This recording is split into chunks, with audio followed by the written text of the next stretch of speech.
I am 32, female, and my husband Mark, who is 35, forced a procedure on me that I did not want.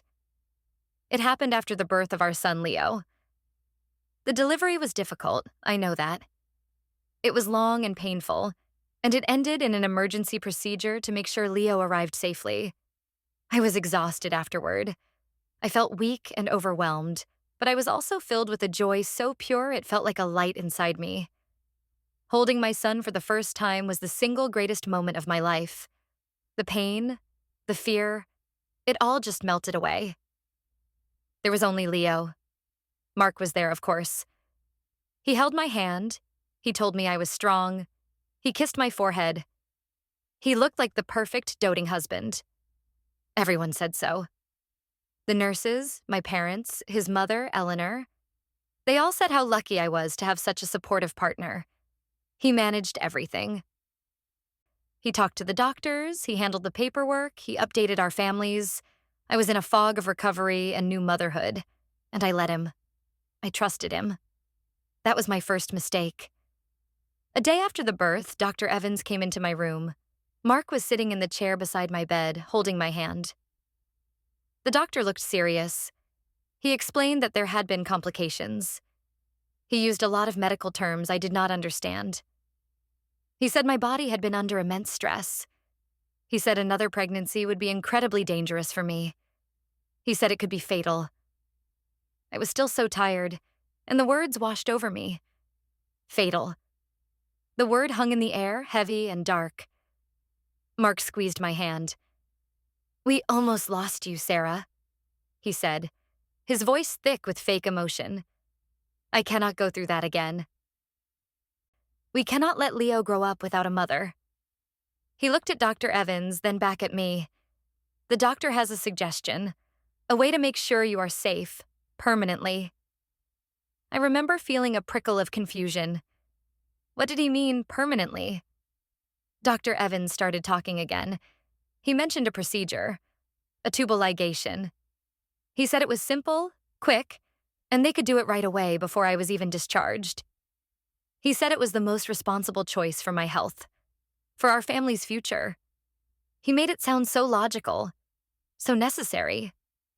A simple solution to a terrifying problem. I looked at Mark. His face was a mask of concern. He nodded along with everything the doctor said. "It's the right thing to do, honey," he whispered. "We have our beautiful boy. We don't need more children if it means risking you."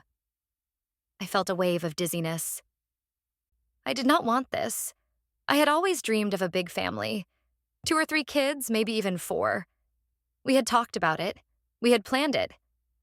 Now they were telling me it was impossible, dangerous, a death sentence. I tried to say something. I think I whispered, "No."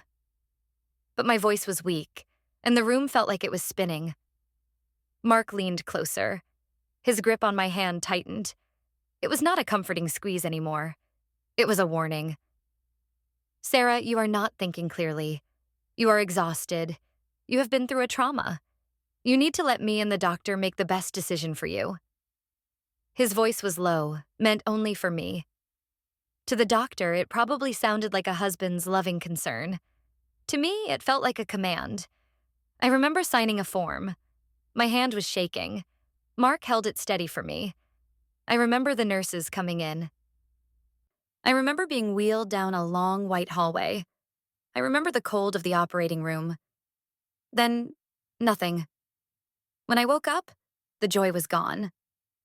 The light inside me had been extinguished. I felt a dull ache in my abdomen, but there was a deeper ache in my soul. I felt hollowed out, violated. Something precious had been taken from me without my real consent. Mark was there when I woke up, smiling. "It's all over," he said. "You're safe now. We're all safe." He tried to kiss me, but I turned my head away. He did not seem to notice. Or maybe he just did not care. The weeks that followed were a blur. I took care of Leo.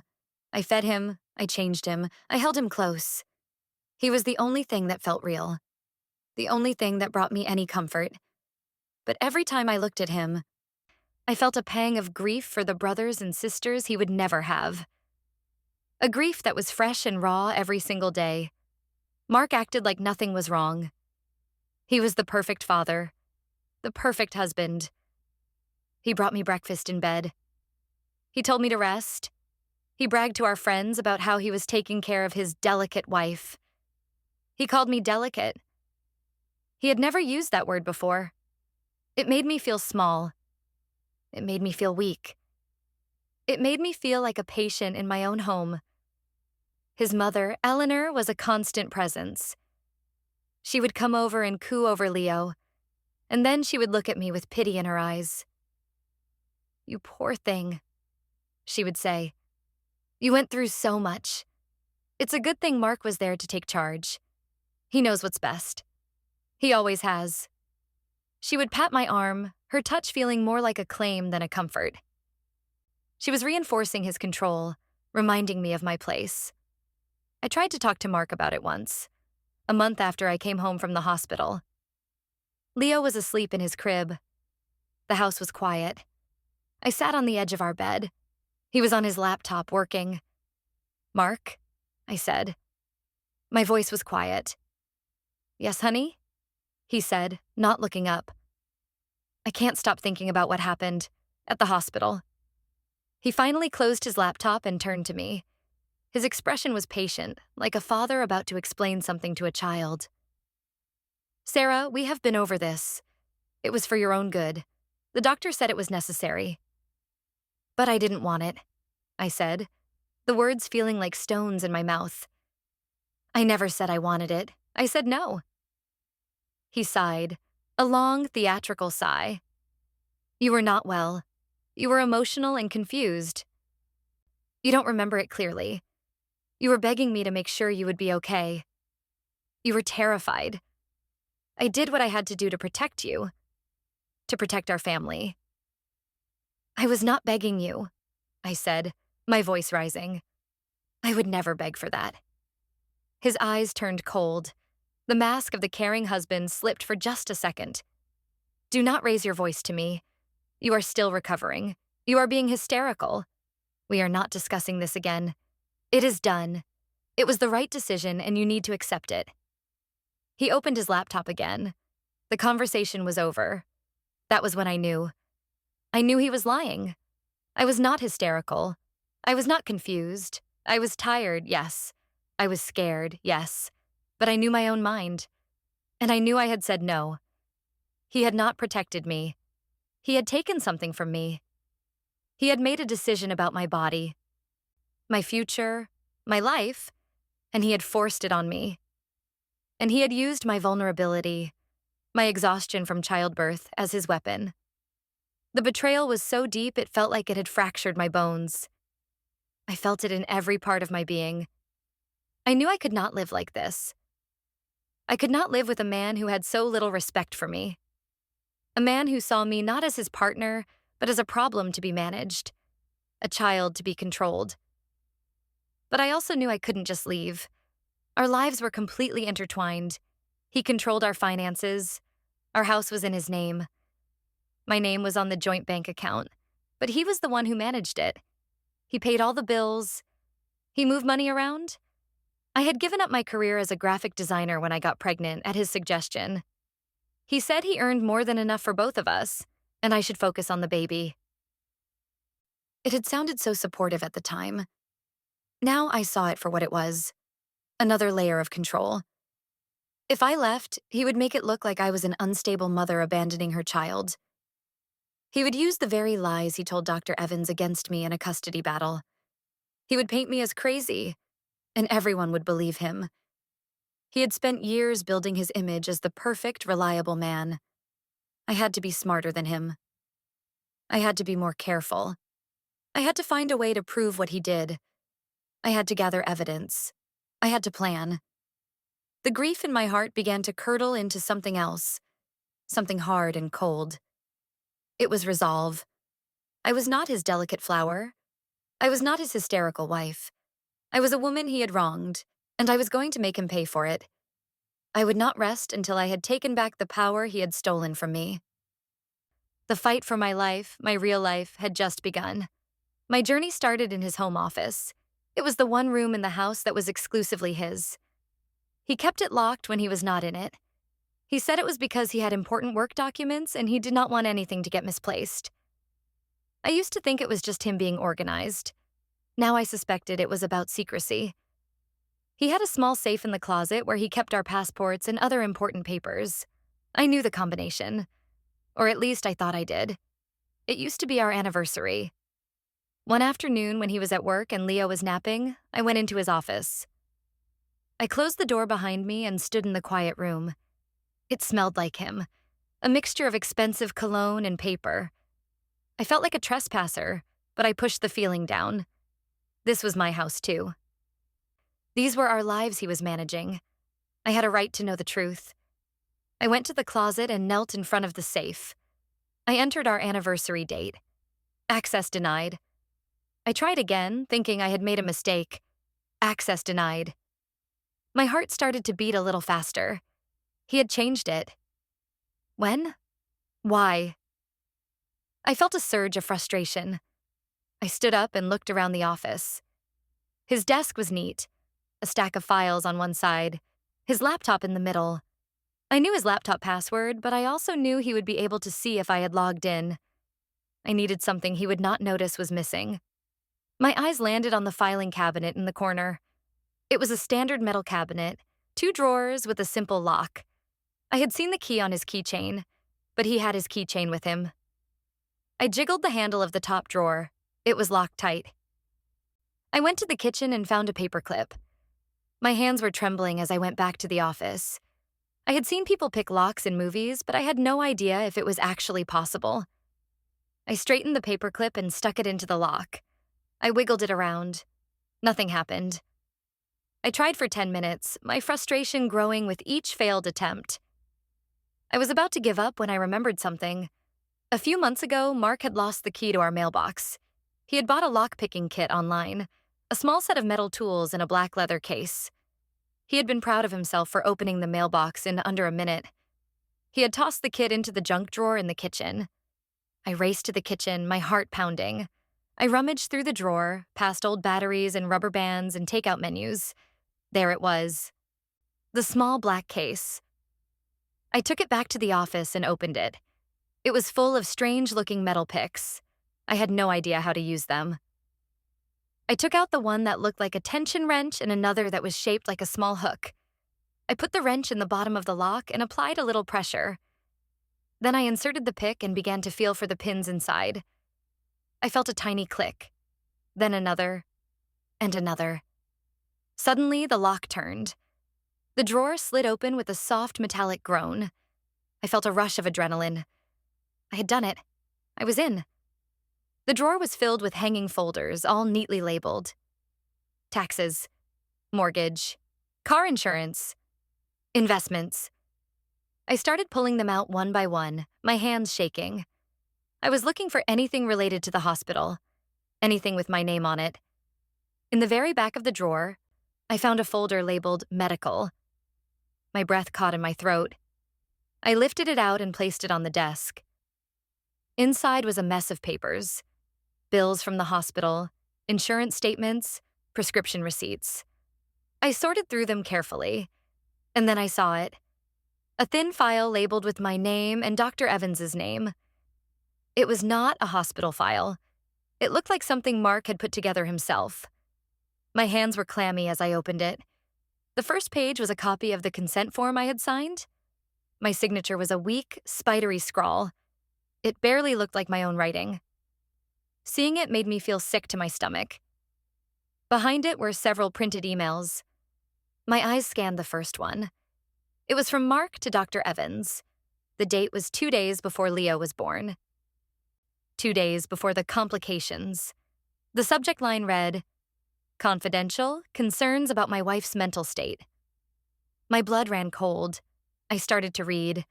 Mark had written a long, detailed email describing my supposed erratic behavior. He claimed I was having wild mood swings. He said I was deeply depressed and had been talking about how I was not sure I could handle being a mother. He wrote that I had expressed fears that I would harm the baby. Lies. All of it. Vicious, calculated lies. He had been planning this. He had been laying the groundwork before I even went into labor. The next email was from Dr. Evans. His reply was cautious. He suggested that I speak with a therapist. He said that postpartum anxiety was common, but he could not make any decisions based on a third-party account. He recommended resources. He was being a responsible doctor. Then there was another email from Mark. This one was sent the day after Leo was born. The day before they talked to me. It was more urgent, more manipulative. "Doctor," it began, "the situation has worsened. The delivery was traumatic, as you know. Sarah is completely detached. She barely looks at the baby. She is having delusions. She told me this morning that she wished she had never gotten pregnant. She is a danger to herself. We need to take decisive action to protect her. Another pregnancy would push her over the edge. I am begging you to consider a permanent solution. For her safety." I felt the air leave my lungs. He had painted me as a monster, as an unfit mother, as a crazy person on the verge of a complete breakdown. He had used my physical exhaustion and emotional vulnerability as proof for his fabricated story. He had twisted the beautiful, overwhelming experience of becoming a mother into something ugly and dangerous. The final email was from Dr. Evans. This time, his tone had changed. He wrote, "Mark, given the severity of what you have described and my own observations of her exhausted state, I agree that we must consider her long-term well-being. A tubal ligation would prevent the significant physical and psychological risk of a future pregnancy. Let's discuss this with her tomorrow. We will need her consent, of course, but I will frame it as a strong medical recommendation." Frame it. That was the word he used. They had not presented me with options. They had not had a discussion with me. They had conspired. They had decided my fate together based on my husband's lies, and then they had framed it in a way that would leave me no choice. They had backed me into a corner when I was at my weakest. I put the papers down on the desk. My hands were no longer shaking. They were clenched into fists. The hollow feeling inside me was gone. It had been replaced by a burning, white-hot rage. This was it. This was the proof. It was worse than I had ever imagined. He had not just made a decision for me. He had orchestrated a meticulous campaign of lies to manipulate a medical professional into mutilating my body. He had done it to control me, to control our future. I took out my phone and carefully photographed every single page. I made sure the images were clear and readable. I emailed them to a new, secret email address that I had created a week ago, an address he knew nothing about. Then I put the papers back in the folder, exactly as I had found them. I placed the folder back in the filing cabinet, relocked the drawer, and put the lock-picking kit back in the junk drawer. I wiped down the desk and the cabinet with my sleeve, erasing any trace of my presence. I left the office and closed the door, my heart hammering against my ribs. I went into the nursery. Leo was stirring in his crib. I picked him up and held him tight, breathing in his sweet, milky scent. I looked down at his perfect little face and my resolve hardened into something unbreakable. Mark had not just betrayed me. He had threatened my son's future. He had tried to turn me into someone I was not, to take away my agency, my motherhood, my very identity. He thought he had won. He thought he had gotten away with it, but he had underestimated me. He had no idea who he was married to. He had created his own worst enemy, and I was just getting started. The next step was to understand why. The lie was monstrous, but the motive was still murky. Was it just about control? Or was there something else? Something deeper he was trying to hide? I needed to dig into our finances. That was the one area of our life he had ring-fenced completely. He called it being responsible. He said he was good with numbers and I should not have to worry my pretty little head about it. He said it in a joking way, but it was not a joke. It was a boundary, a wall he had built around our money. I started by looking at our joint account online. I could see the regular transactions, mortgage payments, car payments, grocery bills. His salary was deposited every 2 weeks like clockwork. Everything looked normal on the surface. But I noticed small, regular transfers being made to an account I did not recognize. They were always for odd amounts: $375 one week, $520 the next. They were labeled investment transfer. It looked plausible enough, but Mark had never discussed a new investment account with me. He loved to brag about his stock market wins. He would have told me if he had found a new, profitable venture. This was silent. It was hidden. I tried to get more information about the receiving account, but the bank's website only showed the last 4 digits. I needed more. I needed statements. Mark got all our bank statements sent to his office email. I did not have access to that. I could request paper statements, but they would be sent to our house and he would see them. I had to find another way. I remembered that he had an old laptop in the study closet. He had replaced it last year, but had never gotten around to wiping it and selling it. He was lazy about things like that. Maybe, just maybe, he had stayed logged into some of his accounts. It was a long shot, but it was the only one I had. That night, after he was asleep, I crept out of bed. The house was dark and silent except for the hum of the refrigerator. I went to the study and gently opened the closet door. The old laptop was on the top shelf, covered in a thin layer of dust. I took it down and brought it to the kitchen table. I plugged it in and held my breath as it whirred to life. The screen lit up. It was slow, ancient by tech standards. But it worked. And there, on the desktop, was a saved link to our bank's website. I clicked on it. The login page appeared.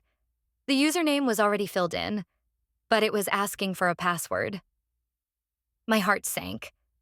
Of course, he would have logged out. I was about to close it when I noticed the browser had a saved passwords feature. My pulse quickened. I went into the browser's settings, my fingers fumbling on the trackpad.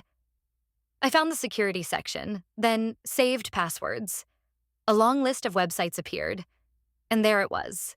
The bank. I clicked the little show icon next to the asterisks. The password appeared. It was not our anniversary. It was not my birthday or his. It was Eleanor, 1958. His mother's name and birth year. A cold knot formed in my stomach. Of course. His mother. His #1 ally. His enabler. The person he trusted more than his own wife. I used the password to log into our joint account. Then I tried something. I went to the section for adding external accounts. The account number he was transferring money to was saved there. It was a simple copy and paste. Now I had the full account number, but I still did not know which bank it was with. I did a quick online search. The routing number associated with the account belonged to an online-only bank, one known for its high-interest savings and, more importantly, its discretion. I went to that bank's website. I took a wild guess. I tried to log in using Mark's office email as the username and Eleanor 1958 as the password. Access granted. I felt a dizzying rush of both triumph and dread. I was in. I was looking at his secret bank account. The balance made me gasp. It was over $100,000. Where had he gotten that much money? His salary was good, but not that good. I clicked on the transaction history. I saw the regular transfers from our joint account. But there were other, much larger deposits. $10,000, $15,000, $20,000. They were all from a source labeled Phoenix Holdings, LLC. I had never heard of it. But it was the withdrawals that made my blood run cold. There were dozens of them, all made to various online sports betting websites, thousands of dollars at a time. He was not investing. He was gambling. He was a gambling addict. Suddenly, everything started to make sense. The secrecy around our finances, his need for control, the lies. A second child would have meant more expenses, more scrutiny. It would have put a strain on his ability to fund his addiction. He would have had to explain why we could not afford things. He would have been exposed. The tubal ligation was not just about controlling me. It was about protecting his secret. It was an insurance policy for his addiction. And then I saw something else. Something that made the rage from the office discovery feel like a distant echo. I scrolled back through the deposits from Phoenix Holdings LLC. I recognized the dates. They corresponded with 3 large withdrawals from my inheritance trust. Before my father passed away, he had set up a trust for me. It was my safety net, my future. Mark, as my husband, was a secondary trustee. He did not have full control, but he could authorize certain withdrawals for family emergencies or significant investments with my signature. I remembered signing some papers a few months ago. He had told me they were for a low-risk real estate investment that would secure our future. He said it was a sure thing. He had rushed me through it, pointing to where I needed to sign, telling me the financial jargon was boring and he would handle it. I had been busy planning the nursery. I had trusted him. He had not invested the money.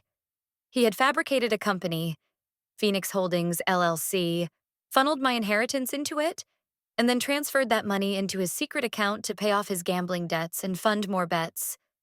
He had not just lied to me. He had stolen from me. He had stolen my father's legacy. He had stolen my son's security. I felt a wave of nausea so intense I had to grip the edge of the table. I closed the laptop. I could not look at it anymore. The betrayal was absolute. It was not just emotional. It was a deep, calculated financial crime committed against his own family. I sat there in the dark kitchen for what felt like hours. The anger was still there, but it was now a cold, hard thing. It was the anger of a person who had lost everything and had nothing left to lose. He had not just taken my fertility. He had taken my past and my future. He had tried to erase me. I made a decision in that dark kitchen. A quiet promise to myself and to the memory of my father. I was not going to just expose him. I was not going to just divorce him. I was going to dismantle his entire life. I would take back every penny he had stolen. I would take the house he thought was his. I would take the son he used as a pawn. And I would make sure that the world saw him for the pathetic, addicted thief he truly was. I would not be his victim. I would be his reckoning. The next morning, I called a lawyer. I did not look for a divorce lawyer. I searched for the most ruthless, tenacious female lawyer I could find in the city. I found a woman named Anya Sharma. Her website described her as a specialist in complex domestic litigation, including financial fraud and medical abuse. It was perfect. I booked a consultation for the following day. I told Mark I was going to a new mothers group. He smiled, pleased. "That's a great idea, honey," he said. "It will be good for you to get out and talk to people." He had no idea what kind of group I was going to. Anya Sharma's office was in a sleek downtown building. It was modern and minimalist, designed to project power and efficiency. She was a tall woman in her 40s with sharp eyes and an even sharper suit. She did not offer platitudes or sympathy. She listened. I laid out the story, piece by piece. I started with the procedure, the coercion, the lies. I showed her the photos of the emails between Mark and Dr. Evans. Her expression did not change, but I saw a flicker of something in her eyes. It was the look of a predator who had just caught the scent of blood. Then I told her about the finances, the secret account, the gambling, the stolen inheritance. I had printed out the bank statements from the old laptop. I pushed them across the polished table towards her. She picked them up and reviewed them, her eyes scanning the pages with incredible speed. She was silent for a full 5 minutes. The only sound in the room was the rustle of paper. When she was done, she stacked the papers neatly and looked at me. "He did not just cross a line, Mrs. Collins," she said, her voice calm and even. "He bulldozed over it with a tank." "What can we do?" I asked, my voice barely a whisper. "We can do a great deal," she replied. "This is not a simple divorce case. This is a multi-pronged assault. We have medical battery, conspiracy, financial fraud, and severe emotional distress. Dr. Evans is just as liable as your husband. His career is on the line. Your husband is facing total annihilation, financial and social." Hearing her say it out loud sent a shiver down my spine. It was exactly what I wanted. What do you need from me? I asked. I need more, she said. The emails are damning. The bank statements are a smoking gun. But to truly bury him, we need him to confess. We need to hear it from his own mouth. Do you think you can get him to admit what he did? On tape? I thought about Mark. His arrogance. His belief that I was weak and broken. His condescending tone whenever he explained things to me. Yes, I said, a new kind of confidence solidifying within me. I think I can. Good, Anya said, a small, grim smile touching her lips. Here is what you are going to do. You are going to go home and play the part he has cast for you. Be the confused, delicate wife. Tell him you are having trouble processing what happened. Tell him you need his help to understand. Make him feel powerful. Make him feel smart. Arrogant men love to explain themselves. Let him explain himself into a corner.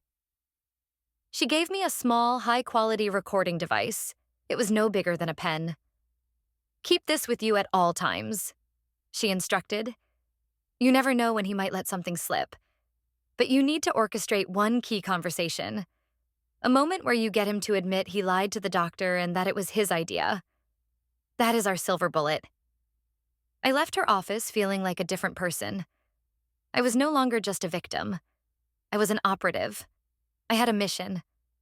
Anya Sharma was my general, and I was her soldier on the front lines. The fear I had been carrying for weeks was still there, but now it was overshadowed by a sense of purpose. I was going to get that confession. For the next 2 weeks, I played my part. I was quiet, submissive. I sighed a lot. I would stare off into space until Mark would ask me what was wrong. I can't shake the feeling that I made a mistake, I would say, my voice trembling slightly.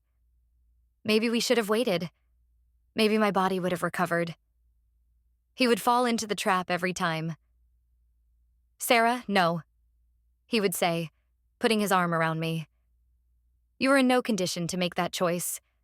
The doctor and we made the hard call for you. It was an act of love. He was so smug, so certain of his righteousness.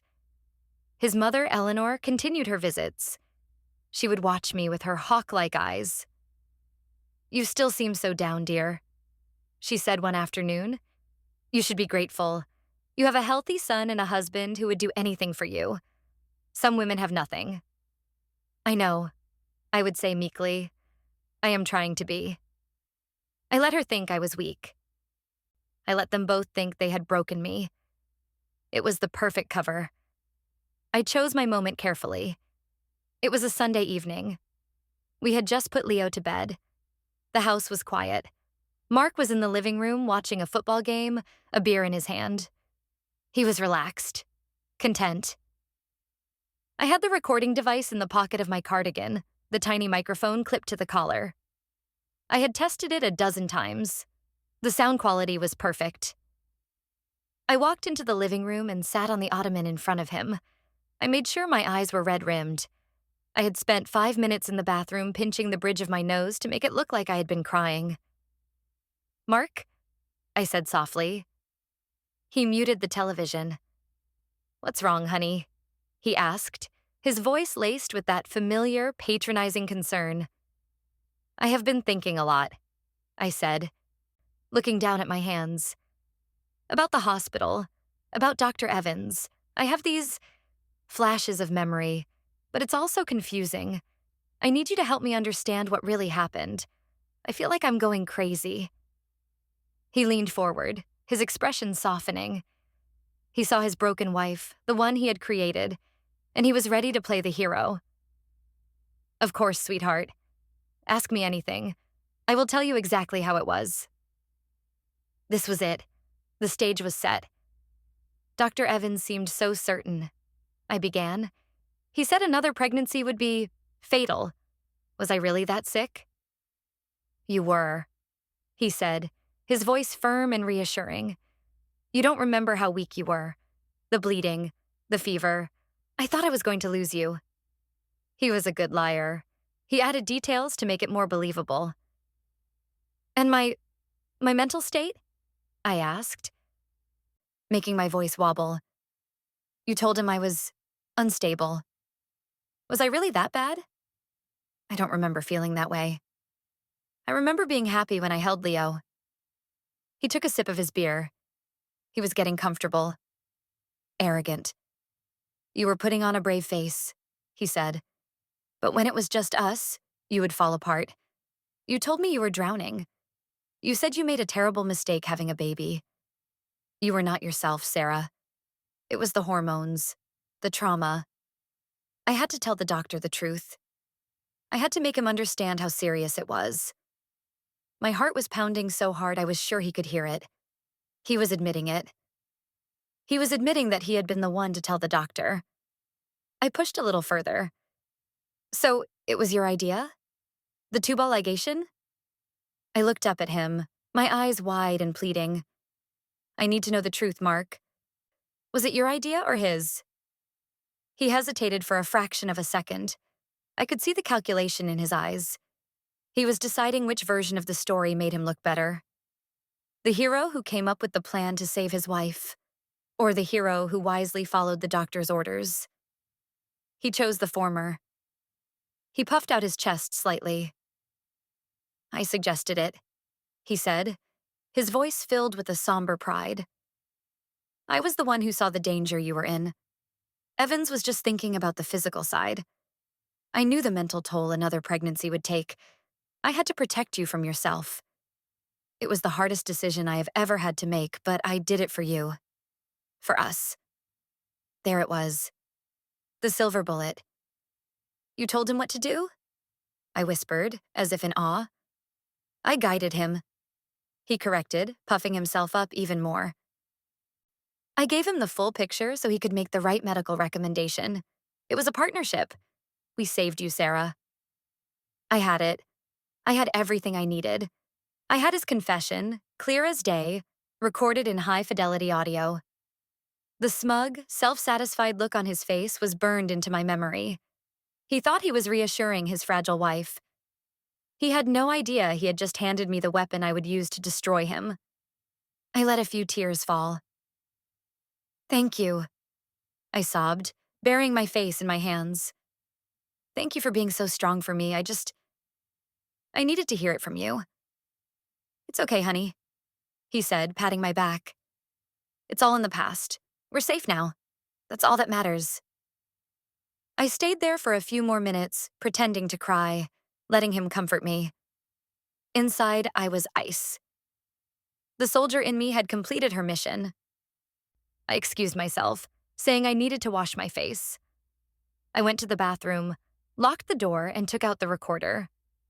I stopped the recording and immediately uploaded the audio file to my secret email account, sending a copy to Anya Sharma with a single subject line. Silver bullet. The next morning, Anya called me. I got it, she said. There was a new energy in her voice. It's perfect. It's better than I could have hoped for. He's arrogant, condescending, and he admits everything. We are ready to move. What happens now? I asked. Now we strike, she said. I am filing the lawsuit this morning. It will name both Mark Collins and Dr. Robert Evans as defendants. We are suing for medical battery, conspiracy to commit battery, intentional infliction of emotional distress, and fraudulent misrepresentation. We are also filing an emergency motion for a temporary restraining order to freeze all your joint assets and his personal accounts. He won't be able to move a single dollar. He will be served at his office this afternoon. A wave of fear and excitement washed over me. This was real. There was no turning back. What should I do? Go to your sister's house, Anya said. Pack a bag for you and Leo. Be there when he gets home. He is going to be furious. You do not want to be alone with him when he finds out. I did exactly as she said. I packed a suitcase with clothes for me and Leo. I gathered all our important documents. Our birth certificates, social security cards, Leo's medical records. I took the old laptop. I put it all in my car. I wrote a short note and left it on the kitchen counter. Mark, I have taken Leo to my sister's for the night. We need to talk. I did not want him to panic and call the police, claiming I had kidnapped our son. I wanted him to know where I was. I wanted him to come to me, but not on his terms, on mine. I drove to my sister's house, my stomach in knots. When I told her a carefully edited version of what was happening, that Mark had been controlling and I was finally leaving him, she hugged me without question. She did not need the details yet. She just saw that I was in pain, and she was there for me. At 5:30 that afternoon, my phone rang. It was Mark. His voice was a low growl. "Where are you?" he demanded. "I'm at my sister's house," I said, my voice surprisingly steady. "I know that. I read your pathetic little note." He spat. "What the hell is this, Sarah? I just got served with a lawsuit." "A lawsuit? Are you out of your mind? You are suing me? And Dr. Evans? You are going to destroy this family." "You destroyed this family, Mark," I said, the ice returning to my veins. "You destroyed it when you decided to lie and cheat and steal from me and our son." There was a moment of silence on the other end of the line. He was processing. He did not know that I knew about the money yet. He thought this was just about the procedure.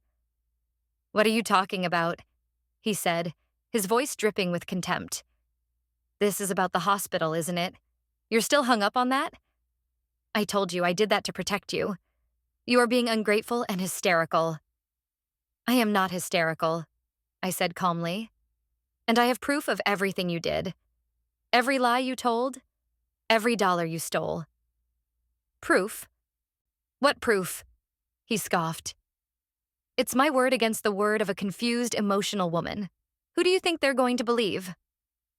"They're going to believe the recording," I said. The silence on the other end of the line was deafening.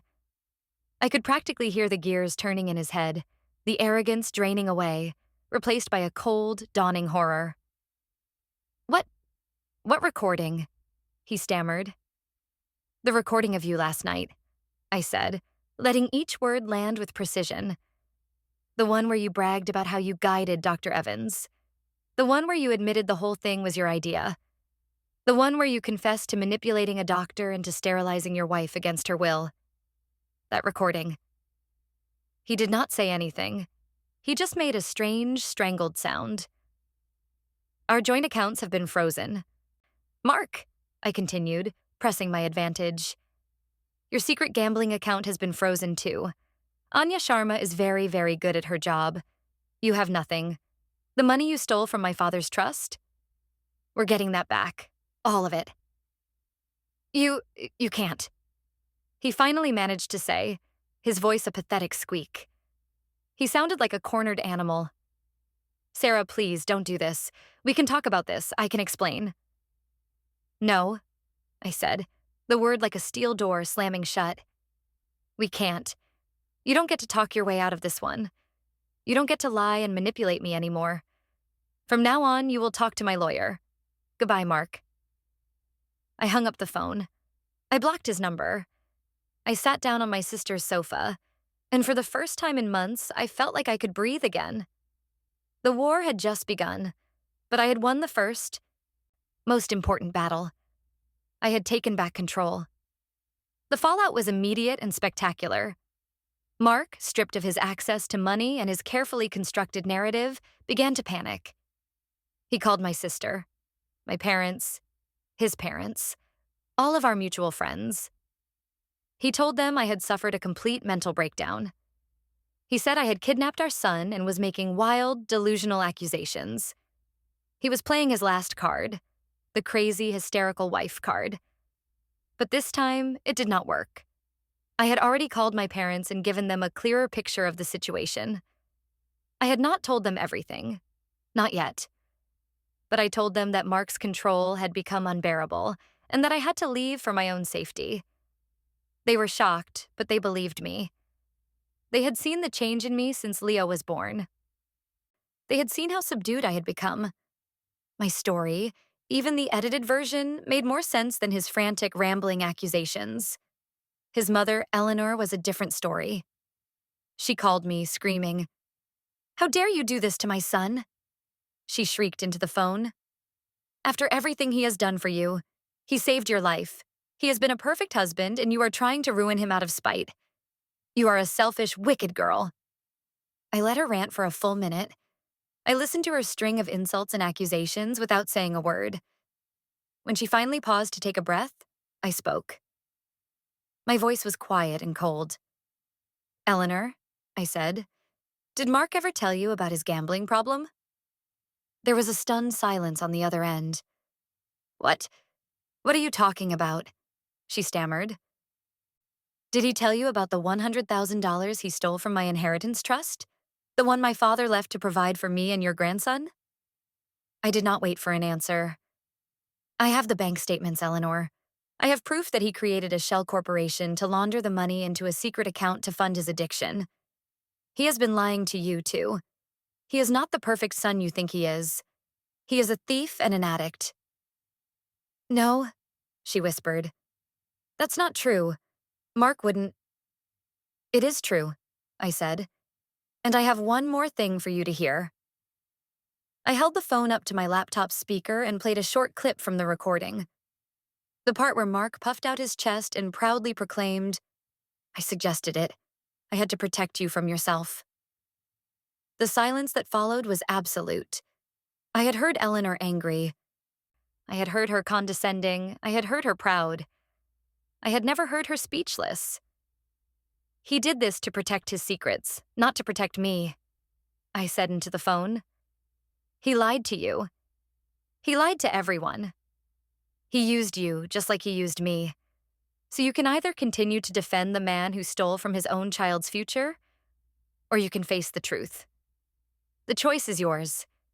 But do not ever call me again and tell me what a wonderful man your son is. I hung up. I knew the blow would be devastating. Her entire identity was wrapped up in her perfect son. I had not just exposed him. I had shattered her world. It was cruel, but it was necessary. She was his biggest enabler. Without her support, his narrative would completely collapse. The legal process moved faster than I expected. Anya Sharma was a force of nature. Dr. Evans, facing the loss of his medical license and a massive lawsuit, folded almost immediately. His lawyer contacted Anya and offered a settlement. He agreed to provide a sworn deposition detailing how Mark had manipulated him. He admitted that he had not performed his due diligence, that he had been swayed by Mark's convincing and emotional performance, and that he had failed in his duty of care to me. His testimony was a devastating blow to Mark's case. He had lost his only professional ally. Mark was forced to hire a cut-rate lawyer he could barely afford. His legal strategy was a mess. He tried to claim the recording was illegal. Anya quickly proved that our state was a one-party consent state, and since I was a party to the conversation, the recording was perfectly legal. He tried to claim the financial documents were fabricated. Anya subpoenaed the banks directly, and they provided certified copies of every transaction, confirming my story. Every lie he told was dismantled with cold, hard facts. The legal proceedings were brutal, but also strangely validating. For the first time, I was being heard. The truth was being laid bare in a forum where his charm and manipulation had no power. The judge in our preliminary hearings was a no-nonsense older woman who had clearly seen it all. She took one look at the evidence Anya presented. The emails, the bank statements, the sworn testimony from Dr. Evans. And she did not mince words. She granted me full temporary custody of Leo. Mark was given supervised visitation twice a month at a neutral facility. He was not allowed to be alone with his son. He was also ordered to pay temporary child and spousal support, a difficult task given that all his accounts were still frozen. The humiliation was just beginning. News of the lawsuit spread through our social circle. At first, people were divided. Some longtime friends of Mark's refused to believe it. They said I was vindictive, that I was exaggerating. But as more evidence came out, the tide began to turn. The story of the gambling and the stolen inheritance was particularly damning. People could perhaps be convinced that he had made a misguided decision about my health, but they could not forgive a man who would steal from his own child's trust fund. One by one, his friends fell away. He was uninvited from poker nights. His golf buddies stopped returning his calls. He was becoming a social pariah. His perfect world, so carefully constructed, was crumbling around him. The day of his deposition was a major turning point. I was not there, but Anya described it to me in detail. He was arrogant at first, sticking to his story that he was a concerned husband acting in my best interest. Then Anya's team began to question him about the finances. They presented him with the bank statements, the evidence of the shell corporation, the wire transfers from my trust. His composure cracked. He became evasive, then hostile. Finally, Anya's co-counsel played the recording. They played the entire unedited conversation. They made him listen to his own smug, condescending voice as he bragged about how he had guided the doctor. Anya said that when the recording ended, Mark was pale and sweating. He looked like a man who had just seen a ghost. His lawyer advised him to take a break. They never came back. A week later, his lawyer called Anya with a settlement offer. It was a pathetic lowball offer that Anya laughed at. "Tell your client we are not interested in a settlement," she told him. "We are going to trial, and we are going to win. And then we are going to refer his case to the district attorney for criminal charges of fraud."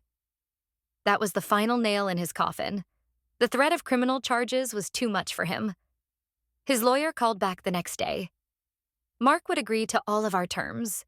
The final divorce decree was a masterpiece of legal retribution. I was awarded the house, free and clear. I was awarded full legal and physical custody of Leo. He would continue to have supervised visitation, contingent on him attending and completing a certified program for gambling addiction. He was ordered to pay a significant amount of child support and lifetime alimony. And then there was the settlement for the damages lawsuit. The judge, having reviewed all the evidence, did not hold back. She awarded me $1 million in punitive and compensatory damages. The money was to be paid from his share of any remaining marital assets and, more importantly, from a lien placed on all his future earnings.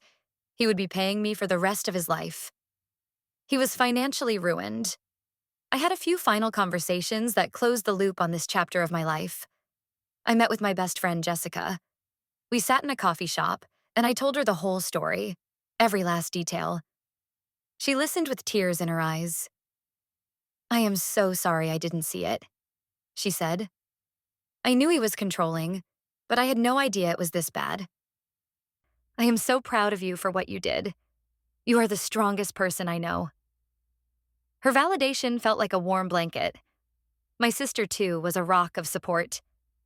She apologized for ever liking Mark, for not noticing the red flags. "You don't have to apologize," I told her. "He fooled everyone. That was his talent."